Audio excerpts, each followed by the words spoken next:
오늘은 먼저 우리가 함께 읽었던 오늘 본문의 말씀을 함께 한번 읽음으로 설교를 시작하고자 합니다. 우리 같이 한번 12절에서 16절의 말씀을 한번 또박또박 함께 읽도록 하겠습니다. 시작.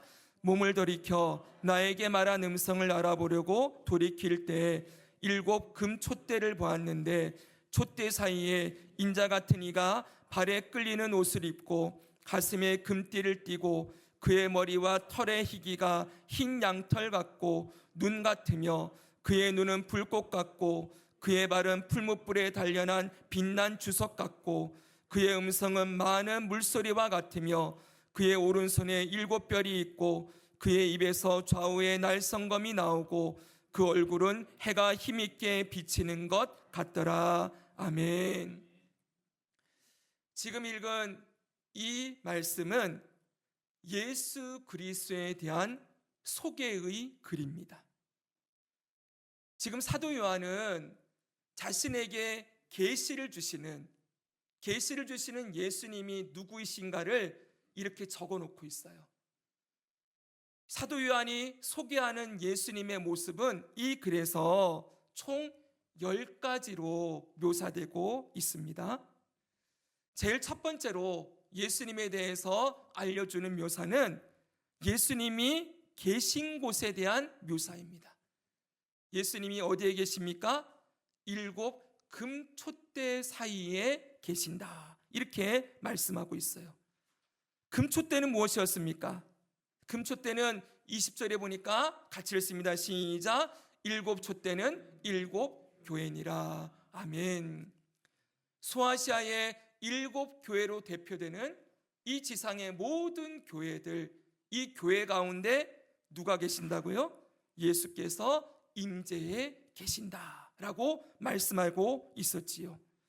예수님은 이 지상교회, 이 땅에 세워진 모든 교회 안에 예수님이 임재하시고, 그리고 그 교회를 정금 같은, 금 같은 교회들로 세워가시고 촛대로서의 사명, 생명의 빛을 증가하는 도구로 사용하신다고 소개하고 있는 것입니다. 이것이 지난주에 살펴본 예수 그리스도에 대한 첫 번째 소개의 글이었습니다.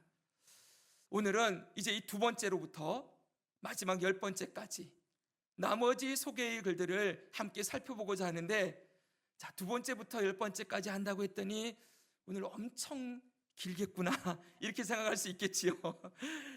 예, 겁먹지 마시고 우리가 이것도 하나하나 살펴보면 너무 깊은 진리들이 그 안에 있지만 시간 관계상 압축해서 중요한 핵심을 살펴보고 오늘 정말 중요한 메시지, 이 소개글 다음에 정말 우리에게 주시는 메시지들을 함께 나누고자 합니다. 자, 그럼 먼저 예수님에 대한 두 번째, 세 번째 묘사, 이 소개는 13절에 나오고 있습니다. 같이 한번 읽겠습니다. 시작.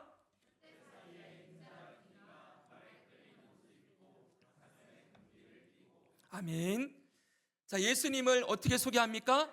인자 같은 분이시다, 이렇게 소개하고 있어요. 인자가 무엇입니까? 사람 인자에 사람 자자, 한마디로 사람처럼 생기신 분이시다, 이렇게 말씀하고 있는 거예요.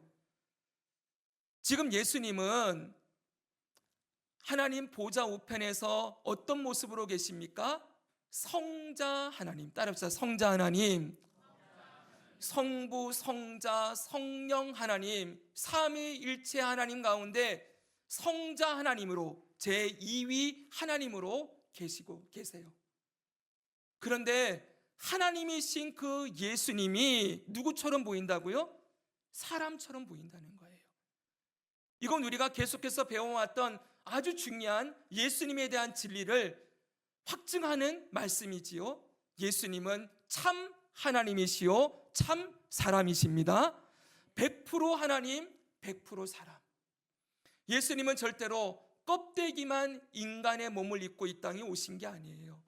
완전한 사람으로 이 땅에 오셨고, 중요한 건 예수님은 그 인간의 몸을 입고 그대로 승천하셨습니다. 그러면 여러분, 사도 요한이 그 예수님을 보니까 예수님의 모습이 이 땅에 성육신 하셔서 계실 때의 그 모습, 그들의 모습을 볼 수 있었다는 거예요. 무슨 말입니까? 예수님은 지금 영으로서, 눈에 보이지 않는 영으로서만 존재하는 분이 아니라 실제로 눈에 보이는 육체를 가지신 모습으로, 그러나 그 육체는 신령한 몸으로 변화되었지요. 분명한 사람의 모습으로 하나님 우편에 계신다는 것을 말씀해 주고 있는 것입니다. 그럼 여러분, 왜 예수님이 왜 아직도 인자 같은 모습을 하고 있을까요? 왜 사람의 모습을 하고 있습니까? 그건 이유가 분명히 있지요. 무슨 이유가 있습니까? 히브리서 4장 14절 15절은 우리에게 이렇게 말씀하고 있습니다. 그러므로 우리에게 큰 대제사장이 계시니 승천하시니 곧 하나님의 아들 예수시라. 우리에게 있는 대제사장은 우리의 연약함을 동정하지 못하실 리가 아니요 모든 일에 우리와 똑같이 시험을 받으시니로되 죄는 없으시니라. 아멘. 예수님이 사람으로 지금도 존재하시는 이유는 인간된, 사람된 우리의 연약함을 동정, 이거는 똑같이 모든 감정을 함께 공감하신다는 거예요. 따라해보세요. 공감하신다. 우리의 연약함을 인간된 예수님은 다 공감하시고 다 알고 계시고 그 연약함을 도우시기 위하여서 인자로서 하나님 보좌 우편에 계신다라고 말씀하는 거지요.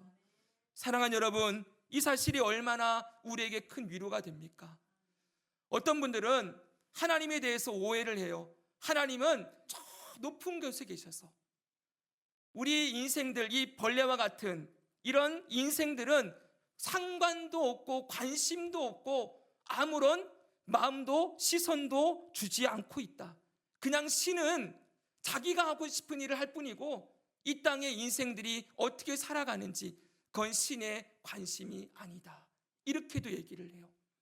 이게 여러분 그냥 이방 종교의 사람들이 얘기하는 게 아니고 기독교를 믿는다고 하는 이 기독교 안에도 예수님 믿는다고 하면서도 하나님은 우리와 너무 높으신 분이어서 초월자로 계셔서 우리 인생들의 삶에 관심이 없으시다. 이렇게 말하는 분들이 있어요. 이거 맞습니까? 틀립니까? 틀립니다, 여러분. 우리의 인생에 하나님은 전혀 관심이 없는 분이 아니에요. 우리와 똑같은 연약함을 다 몸으로 받아내시고 이 땅에 33년의 인생을 육신을 입고 살아가셨습니다.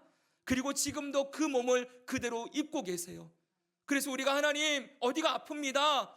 하나님 제가 이게 너무 힘듭니다. 이 문제에 있어서 내가 너무 절망이 됩니다. 그럴 때마다 내가 다 아노라. 내가 다 보고 있노라. 말씀하시며 우리의 연약함을 동정하실 뿐만 아니라 그분이 누구래요? 큰 대제사장이시래요. 우리를 위하여 기도하고 계시고 우리의 연약함을 돕고 그 능력의 손으로 구원하시는 하나님이심을 믿습니다. 바로 그걸 보여주고 있는 것이지요. 세 번째로 여러분, 그분이 입으신 옷은 발에 끌리는 옷을 입고 가슴에 금띠를 띠고 있대요. 옷은 그 사람의 신분을 나타냅니다. 발에 끌리는 옷을 입고 있다는 건 그분이 이제는 더 이상 그냥 인간으로서의 약한 모습만이 아니라 하나님으로서의 영광과 존귀를 가지고 있다는 것을, 그리고 가슴에 금띠를 띠고 있다는 건 그분이 얼마나 영광스러운 존재로 신분으로 존재하고 계시는지를 보여주는 증거로 나타내는 것이죠.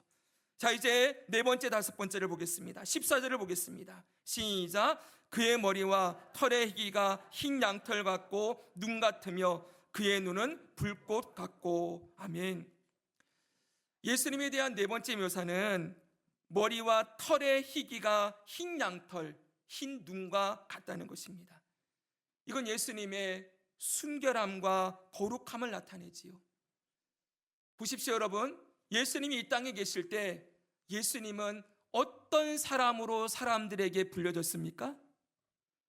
그분은 막 기적을 행하고 다녔을 때는 사람들이 와, 호산나 다윗의 자손이여 그러면서 그분을 대단한 분으로 높였지만 그분을 십자가에 못 박을 때에는 그분은 이 땅에서 그렇게 흉악한 죄인일 수 없는 모습으로, 가장 흉악한 죄인으로 십자가에 매달려 죽으셨어요. 사람들이 그를 손가락질했습니다. 저 흉악한 죄인을 보라. 사랑하는 여러분, 예수님이 이 땅에 계실 때 그 십자가상에서 사람들의 조롱과 침뱉음과 그리고 멸시와 비난을 받으며 철저한 죄인으로 그분이 죽으셨습니다. 그러나 여러분, 그분이 죄인입니까? 그분에게 죄가 있으셨습니까? 아니요, 여러분. 그분은 죄가 없으셨어요. 단지 우리의 죄를 뒤집어 썼을 뿐입니다. 그래서 늘 말씀드리지만 하나님은 죄가 없으신 분을 죄로 만드셨다 그랬어요. 죄로 만드셨다는 말은 죄 덩어리가 되게 했다는 거예요. 여러분, 예수님이 죄 덩어리가 되셨어요. 왜 죄 덩어리가 되십니까? 우리의 죄를 다 뒤집어 썼기 때문에. 여러분, 그 죄가 간단한 죄가 아니에요. 이 땅에 흉악범들이 짓는 죄들, 여러분들이 매일 듣는 사건 사고에 나오는 그 수많은 죄들, 어떻게 사람이 저럴 수가 있어? 라고 말하는 그 죄까지, 말할 수 없는 그 죄까지 예수님이 다 뒤집어 쓰시고 죄 덩어리가 되셨지요. 그런데 여러분, 예수님은 순결하신 분이십니다. 거룩하시고 정결하신 분이시지요. 이 모든 죄를 십자가에서 죽음으로 담당하신 예수님은 이제 더 이상 죄인의 모습이 아니라는 거예요. 그 머리털과 모든 털이 흰 눈과 같이 양털과 같다. 이거는 죄가 하나도 없는 순결하시고 정결하신 예수님의 모습을 이렇게 묘사하고 있는 것입니다. 그리고 예수님의 눈은 불꽃 같은 눈이라고 했어요. 성경에 보면은 하나님은 감찰하시는 하나님이시다, 이 단어가 많이 나와요. 따라합시다. 감찰하시는 하나님.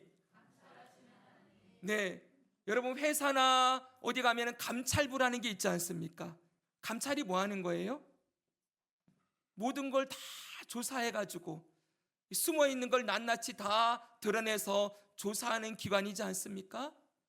하나님은 감찰하신대요.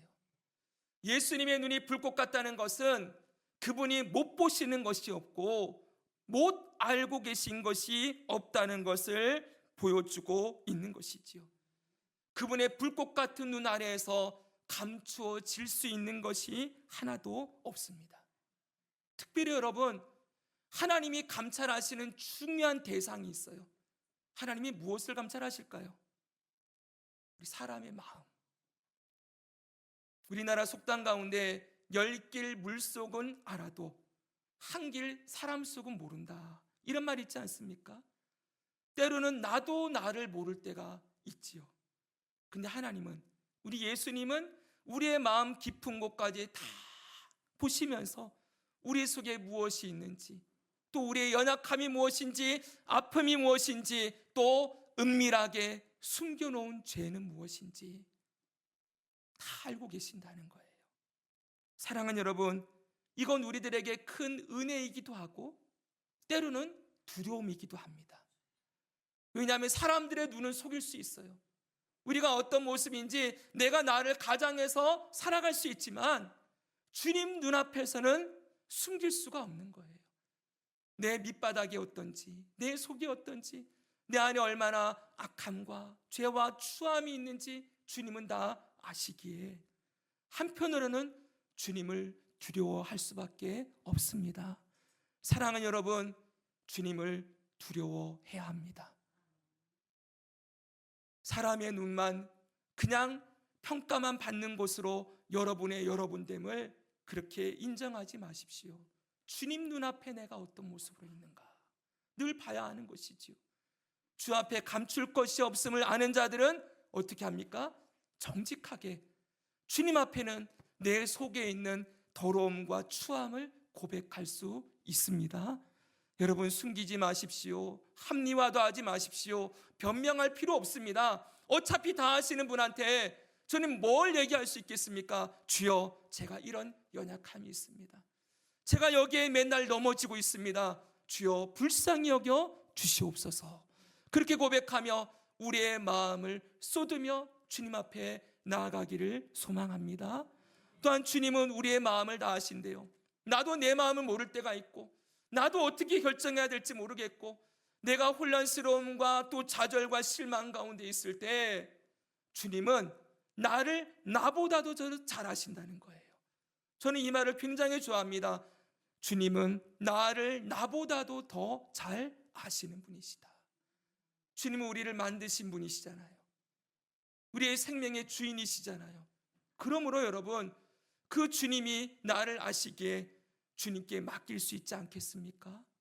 내 모든 길을 아시고, 나의 기질, 나의 성격, 나의 생각, 나의 마음, 나의 뜻, 내 몸의 재능, 모든 것을 아시는 주님께서 우리의 삶에 필요한 것은 주시고 잘못된 것은 끊어내시고 하시면서 우리의 모든 삶을 불꽃 같은 눈으로 인도해 주고 계신다.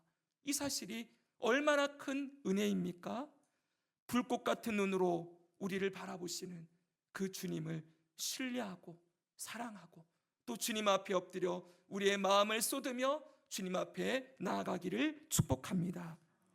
여섯 번째, 일곱 번째가 나옵니다. 15절입니다. 읽겠습니다. 시작. 그의 발은 풀무불에 단련한 빛난 주석 같고 그의 음성은 많은 물소리와 같으며. 아멘. 이제 예수님의 발에 대한 묘사가 나옵니다. 이 발이 뭐 같다고요? 빛난 주석이다. 근데 그냥 주석이 아니고 풀무불에 단련한 주석이다 그랬어요. 이 주석이라는 말은 여러 금속이 합쳐져 있는 합금을 얘기를 해요. 여러 금속이 합쳐지면 훨씬 더 단단해지는 거 알고 계십니까? 그냥 금속보다 합금이 훨씬 더 단단하지요. 근데 단단한 정도가 아니라 그 다음에 풀무불에 단련됐대요. 모든 불순물들이 다 제거된 거예요. 순도 100%의 합금. 그러면 이거는 엄청난 강도가 있다는 거예요. 이걸 깨트릴 게 없다는 거예요. 이 단단한 발로 뭘 하신다고요? 예수님이 원수와 대적을 밟으시고 이 땅의 모든 하나님을 대적하는 모든 것들을 무너뜨리시고 승리하고 계신다라는 것을 이 주석같이 단단한 발로 표현하고 있는 것입니다. 사랑하는 여러분, 잊지 마십시오. 이 세상 모든 만물은 예수님의 발 아래에 놓여 있습니다. 할렐루야. 예수님의 발 아래 모든 권세, 모든 나라, 모든 민족, 모든 인생, 모든 피조물들이 그 발 아래에 엎드려 있습니다. 빌립보서 2장 9절 10절은 우리에게 이 사실을 이렇게 증거하고 있습니다. 이러므로 하나님이 그를 지극히 높여 모든 이름 위에 뛰어난 이름을 주사 하늘에 있는 자들과 땅에 있는 자들과 땅 아래에 있는 자들로 모든 무릎을 예수의 이름에 꿇게 하시고. 아멘. 예수 그리스도의 발 아래 하늘에 있는 자들, 하늘에 있는 자들이 누굽니까? 수많은 천군 천사들, 그리고 땅에 있는 자들, 이 땅의 모든 인생들, 땅 아래에 있는 자들. 여러분, 죽어서 그 영혼이 주님 앞에 머물러 있거나 저 음부 가운데 있거나 누구든 모든 무릎이 누구의 이름에 꿇어져 있다고요? 예수의 이름에 꿇어져 있다라고 성경은 선언하고 있지요. 예수님은 만왕의 왕이요 만주의 주로 존재하십니다. 이것이 얼마나 큰 소망이겠습니까? 자, 보십시오 여러분. 당시 지금 요한계시록을 받고 있는 이 소아시아 7교회는 로마의 식민지 상태 가운데 있었습니다. 그런데 여러분, 이 온 세계를 점령하고 있는 이 로마도 누구의 발 아래에 있는 거예요? 예수님의 발 아래에 놓여 있다는 거예요. 이 로마조차도 예수님의 발 아래에 놓여 있고, 예수님은 풀무불에 단련된 주석 같은 발로 이 로마를 밟고 있을 뿐만 아니라 모든 나라를 다스리고 통치하고 계시는 것이지요.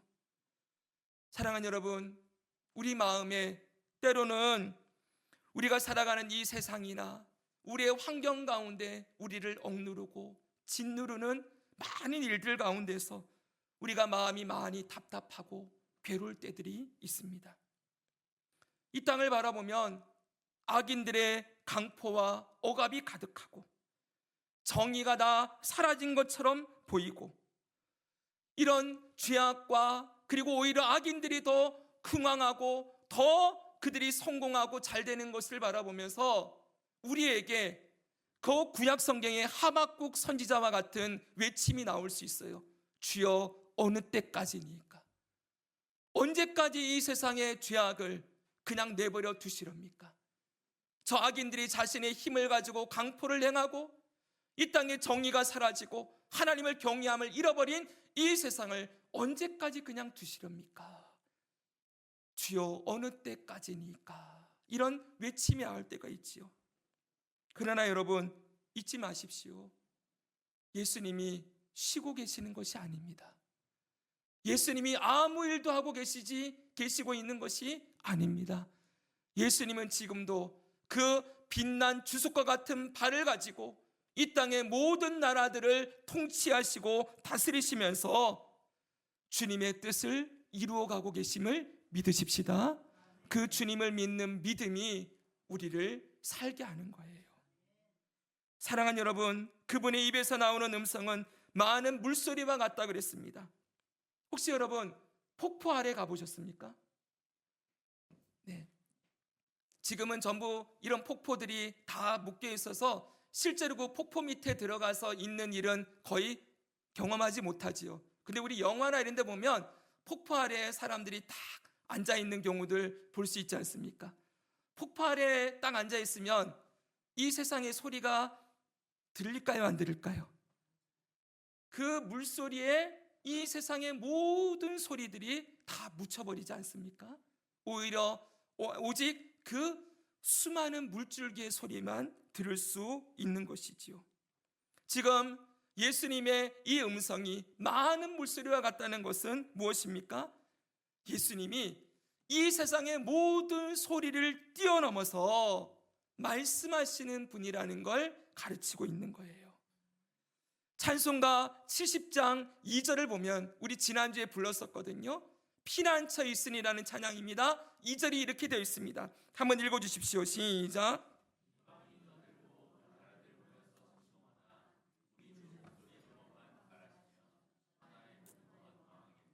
아멘.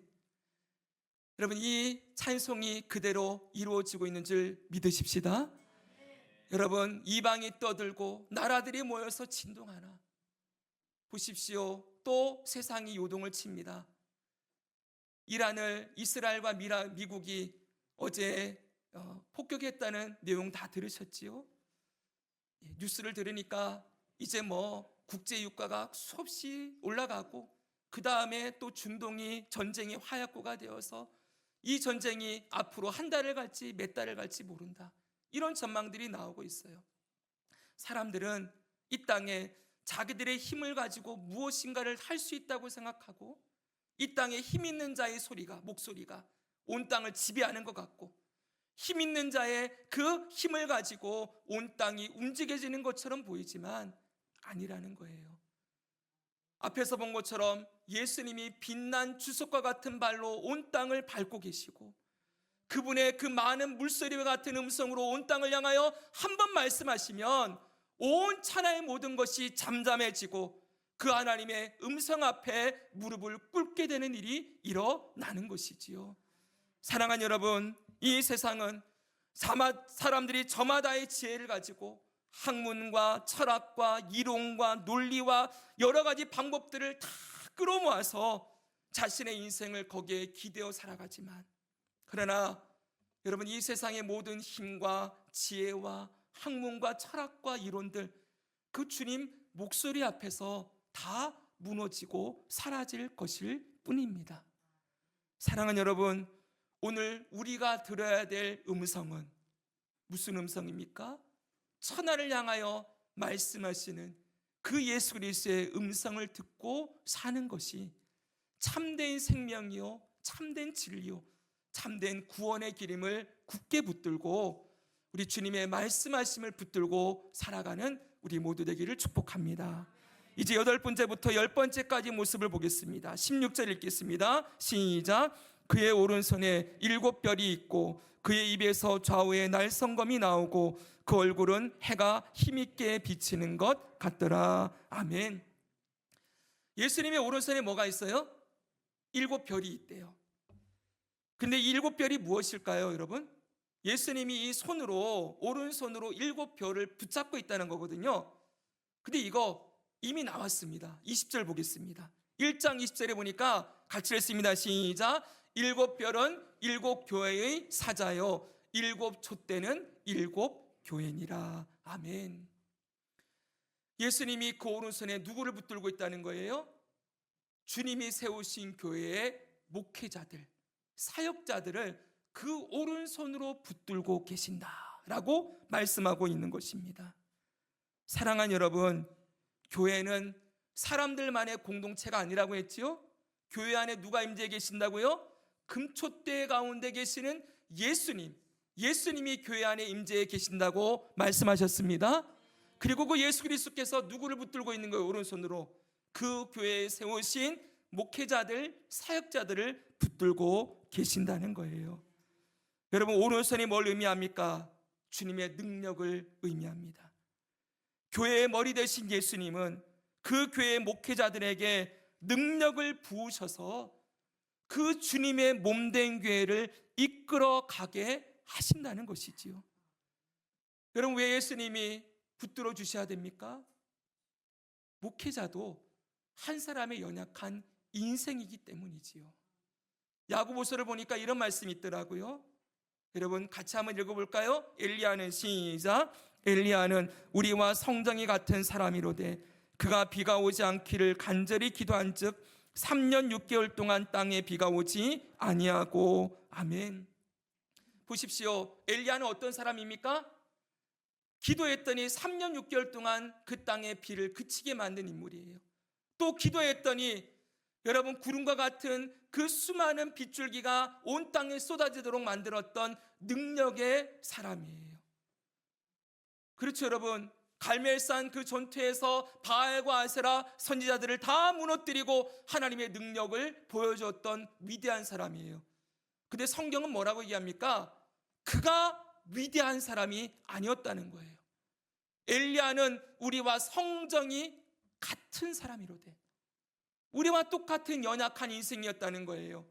근데 그가 기도하면 3년 반 동안 비가 오지 않고 기도하면 비가 내리는 이유가 무엇입니까? 엘리야가 능력이 있었을까요? 엘리야가 이 일을 한 것입니까? 아니지요. 그의 기도를 들으신 하나님께서 역사하신 것이지요. 엘리야가 능력이 있는 것이 아니라 그 기도를 들으시고 일하시는 하나님이 능력 있으신 분이심을 말씀하고 있습니다. 사랑하는 여러분, 목회자에게 능력이 있지 않습니다. 똑같은 연약한 인생일 뿐입니다. 그러나 중요한 건 주님의 몸된 교회를 이끌어 가야 되기에 주님이 사명을 주셨으면 사명을 감당할 힘과 지혜도 주신다는 거예요. 여러분, 주님은 절대로 그냥 막 일하시는 분이 아니에요. 너 가서 일해라 그래 놓고 일을 하려면 뭐가 있어야 돼요? 힘도 있고 재능도 있고 뭔가 주어져야 일을 할 거 아닙니까? 일을 시키면서 아무것도 안 주시는 분이 아니라는 거예요. 교회를 맡기셨으면 교회를 감당할 수 있는 힘과 지혜와 능력을 공급해 주시고 그 힘과 지혜를 받은 주의 종들이 주님의 몸된 교회를 목회하며 사역하며 주님의 몸으로 세워져 가는 일을 하게 하시는 분이시다라고 말씀하고 있는 거예요. 사랑하는 여러분, 기억하십시오. 여러분, 우리는 목회자가 자신의 능력을 자랑해서는 안 됩니다. 모든 것이 주님의 능력임을 고백하고 겸손하게 주님께 엎드려야 하지요. 성도들도 마찬가지입니다. 능력 있는 목사님, 그 목사님을 숭배하는 것도 절대로 하면 안 되는 일이지요. 사람은 숭배의 대상이 아니요, 여러분 목회자는 사랑과 섬김과 존경의 대상일 뿐인 것이지요. 그러나 여러분 분명하게 알아야 될 것은 모든 이 땅의 목회자들은 주님이 세우시고 주님의 손으로 사용하시는 도구라는 것입니다. 때로는 이 사실이 잘 믿어지지 않을 때가 있어요. 왜냐하면 연약한 인생을 가진 목회자들이 실패하고 쓰러지고 또 잘못된 길에 빠지는 일들을 우리가 많이 볼 수 있기 때문에 우리는 그 목회자도 주님이 쓰신 목회자인가, 이런 의구심이 들 때들이 있을 것입니다. 그러나 여러분, 결과적으로 보면 모든 이 땅의 교회의 사역자들은 주님이 세우시고 주님이 사용하시는, 주님의 뜻을 따라 세우시고 사용하시는 도구이심을 굳게 붙들고, 여러분, 이 목회자들이 주님의 능력으로 사역하는 주의 종들이 되기를 기도해 주시기 바랍니다. 자, 9번째 모습은 예수님 예배에서 날선 검들이 나온다는 거예요. 이건 뭐겠습니까? 예수님 예배에서 날선 검들이 막 좌우에 날이 선, 이 거미의 양쪽으로 날이 서 있는 검이 나오고 있대요. 이게 뭘 의미할까요? 이건 여러분 아시는 대로 하나님 말씀에 대한 묘사지요. 네, 그렇습니다. 히브리서 4장 11절 12절 같이 한번 읽습니다. 시작. 하나님의 말씀은 살아있고 활력이 있어 좌우의 날선 어떤 것보다도 예리하여 혼과 영과 및 관절과 골수를 찔러 쪼개기까지 하며 또 마음의 생각과 뜻을 판단하나니 지으신 것이 하나도 그 앞에 나타나지 않음이 없고 우리의 결산을 받으실 이의 눈앞에 만물이 벌거벗은 것 같이 드러나느니라. 아멘. 하나님의 말씀은 사람을 변화시킵니다. 사람이 정말 안 변한다, 많은 사람이 얘기하지만 아니요, 사람은 변할 수 있습니다. 근데 그 변화는 오직 하나님의 말씀으로만 이루어진다. 그리고 만물이 그분 앞에서 모든 것이 다 벌거벗은 것처럼 드러난다고 했어요. 무슨 말입니까? 이 땅이 그냥 흘러가는 것 같아도 하나님의 말씀의 인도하심을 따라 흘러가고 있다는 걸 말하고 있는 거예요. 하나님이 말씀하신 이 약속의 말씀은 하는 치의 오차도 없이 온 땅에 이루어지고 있습니다. 자, 이렇게 사람과 만물을 변화시키시고 인도하시는 말씀의 능력이 9번째이고 마지막 10번째는 그분의 얼굴이 해같이 빛난다는 거예요. 이것은 예수님이 가지신 하나님으로서의 영광스러운 모습을 나타내는 것입니다. 자, 이제 10가지가 다 끝났습니다. 그래도 빨리 끝났지요? 네. 자, 이렇게 우리는 사도 요한이 소개하는 예수님에 대한 묘사를 다 살펴봤어요. 자, 여러분, 이제 여쭤보겠습니다. 이 10가지 사실을 다 알게 된 여러분들, 이 10가지 사실을 알기 전과 알고 난 후에 어떤 변화가 있습니까? 다시 말씀드립니다. 이 10가지 사실을 우리가 알기 전과 알고 난 이후에 우리의 마음가짐이 어떻게 바뀌었습니까? 무슨 차이가 있을까요? 이거 모를 때와 알 때. 지금 들었으니까 다 아셨지요? 예수님 어떤 분이라는 것인지를. 그럼 여러분, 어떤 변화가 앞으로 생길 것 같습니까? 모를 때와 알 때. 중요한 것은 우리가 이것을 왜 알게 되었는가? 다시 말하면 왜 주님께서 이것을 우리에게 가르쳐 주시는가? 이 목적과 이유를 알아야 된다는 거예요. 여러분, 이 예수님에 대한 소개의 글은 누가 쓴 겁니까? 사도 요한이 썼습니다. 그런데 이 사도 요한에게 이 계시를 알려주신 분은 누구이십니까? 예수님이십니다.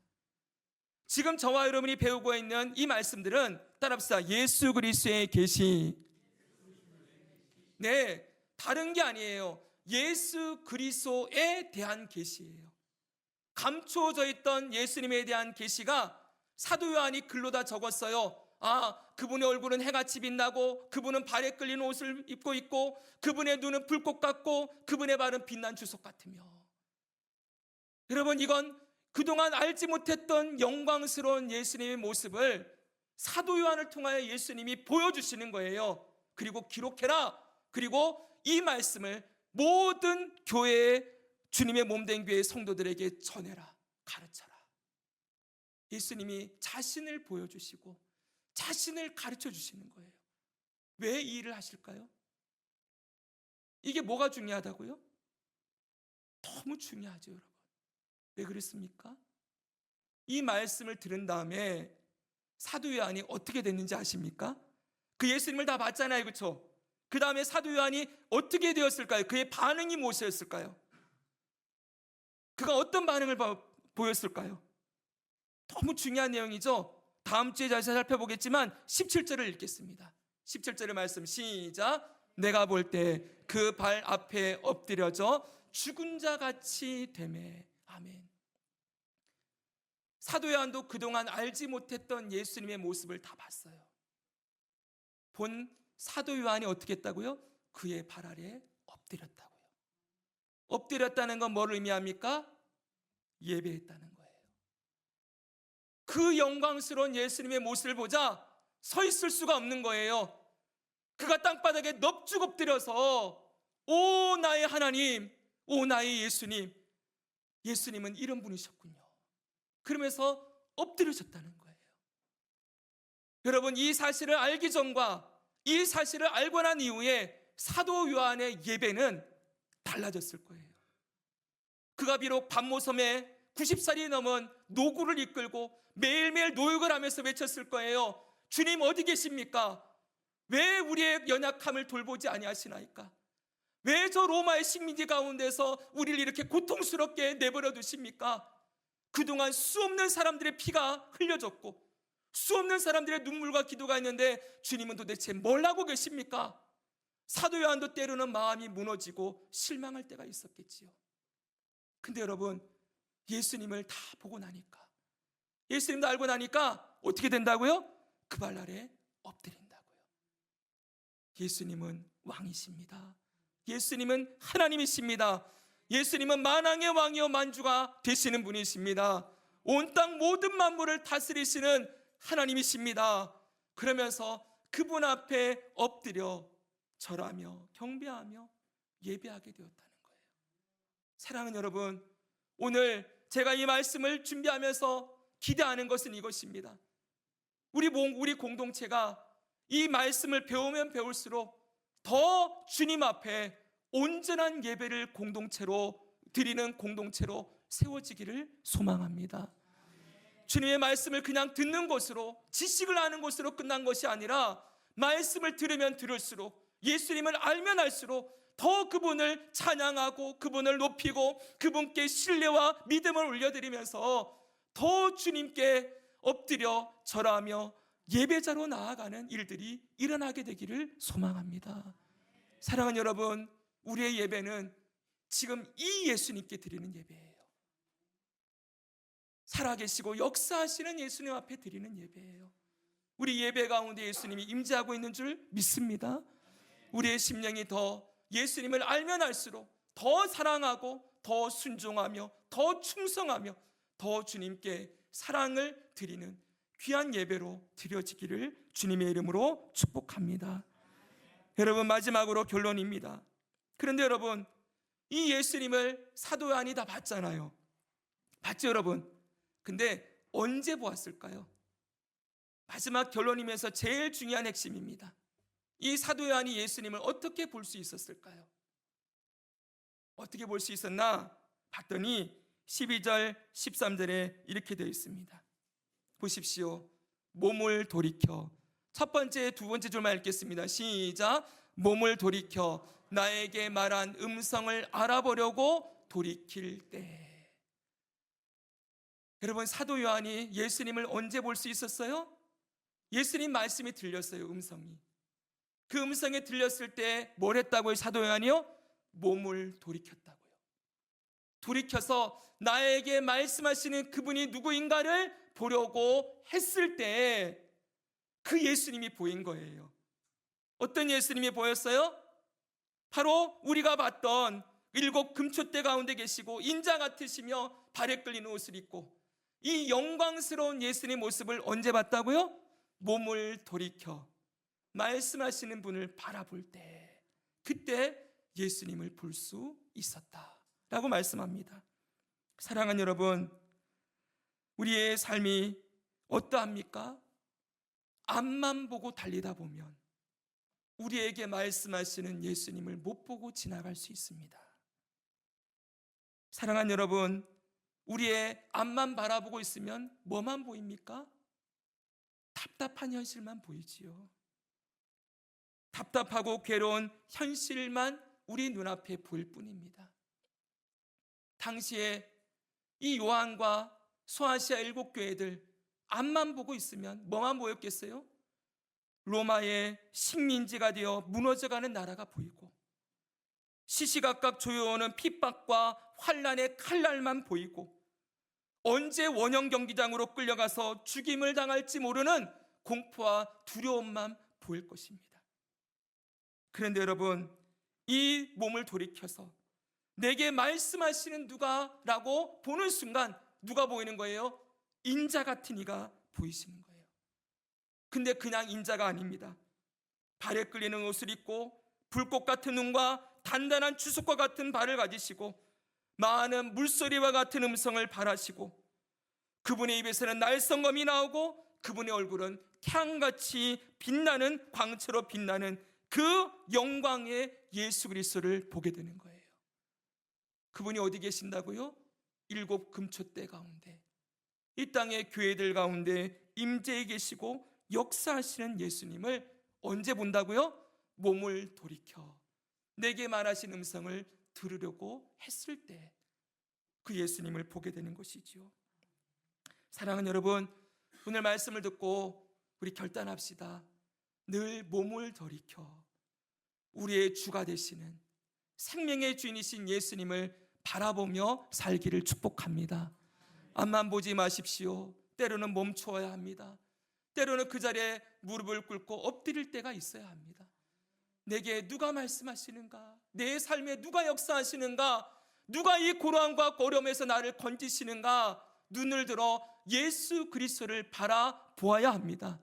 그래야 여러분, 이 답답하고 괴로운 현실, 암흑 같고 터널을 통과하는 것 같은 이 상황을 우리가 믿음으로 이겨내며 승리할 수 있는 것입니다. 오늘 이 말씀 읽고 마치도록 하겠습니다. 히브리서 12장 1절 2절의 말씀 읽겠습니다. 이러므로 시작. 이러므로 우리에게 구름같이 둘러싼 허다한 증인들이 있으니 모든 무거운 것과 얽매이기 쉬운 자를 벗어버리고 인내로써 우리 앞에 당한 경주를 하며 믿음의 주요 또 온전케 하시는 이인 예수를 바라보자. 아멘. 믿음의 주요 온전케 하는 분이신 우리 주 예수 그리스도, 그분을 몸을 돌이켜 늘 바라보며 그분 앞에 엎드려 절하고 그분의 음성을 들으며 그분의 통치와 섭리와 역사하심이 온 땅에 우리 삶에 이루어지고 있음을 굳게 붙들고 예수님 믿는 믿음으로 승리하며 살아가기를 우리 주 예수님의 이름으로 축복합니다.